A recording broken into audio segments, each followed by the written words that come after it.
পাকিস্তানে champions trophy আয়োজনের মূল চ্যালেঞ্জটাই ছিল নিরাপত্তা ব্যবস্থা নিয়ে, এবং সে ব্যাপারে এখন পর্যন্ত বেশ কঠোর অবস্থানে আছে দেশটি। তবে এর মাঝেও আসলো আরেকটি সন্ত্রাসী হামলার হুমকি।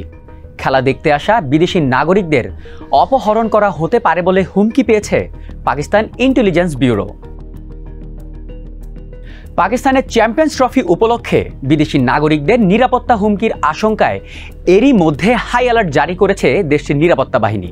ভারতীয় সংবাদ মাধ্যম ইন্ডিয়া টুডের মতে Islamic state Khorasan Province ISKP থেকে একটি হুমকি পেয়েছে পাকিস্তান ইন্টেলিজেন্স ব্যুরো, যেখানে বলা হয়েছে চ্যাম্পিয়ন্স ট্রফিতে অংশ নেওয়া বা দেখতে আসা বিদেশি নাগরিকদের অপহরণের পরিকল্পনা করা হচ্ছে, আর মুক্তিপণ আদায় হতে পারে এই অপহরণের মূল উদ্দেশ্য।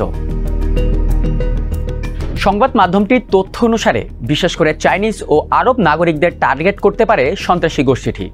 এমন আশঙ্কায় এর মধ্যেই বন্দর, বিমানবন্দর, অফিস ও আবাসিক এলাকায় শুরু হয়েছে নজরদারি। এছাড়া ISKP এর এই সম্ভাব্য হামলা সম্পর্কে সতর্কতা জারি করেছে আফগানিস্তানের গোয়েন্দা সংস্থা GDI। CNN ও নিউজ 18-এর প্রতিবেদনে বলা হয়েছে এই একই নিরাপত্তা হুমকির কারণে তেহরিকি তালিবান পাকিস্তান TTP, ISIS এবং বেলুচিস্তান ভিত্তিক অন্যান্য সন্ত্রাসী গোষ্ঠীগুলোর বিরুদ্ধেও সতর্কতা জারি করা হয়েছে। পাকিস্তানের রেঞ্জার্স ও স্থানীয় পুলিশ সহ নিরাপত্তা বাহিনীর সবাই এই হুমকি নিয়ে দ্রুত পদক্ষেপ নিয়েছে এবং সম্ভাব্য টার্গেট এলাকাগুলোতে মোতায়েন করা হয়েছে সুরক্ষা দলও। সঙ্গে চ্যাম্পিয়ন্স ট্রফির ম্যাচ যেখানে অনুষ্ঠিত হবে সেই লাহোর, করাচি ও রাওয়ালপিন্ডিতে খেলোয়াড় ও সাপোর্ট স্টাফদের নিরাপত্তাও বৃদ্ধি করা হয়েছে।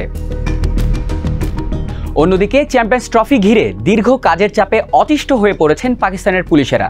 তাই তো অতিরিক্ত কয়েক ঘন্টা নিরাপত্তার দায়িত্ব পালন করতে অস্বীকৃতি জানায় 100-র বেশি পুলিশ। সেজন্য তাদের সবাইকে বরখাস্ত করা হয়েছে বলে জানিয়েছে নিউজ এজেন্সি PTI।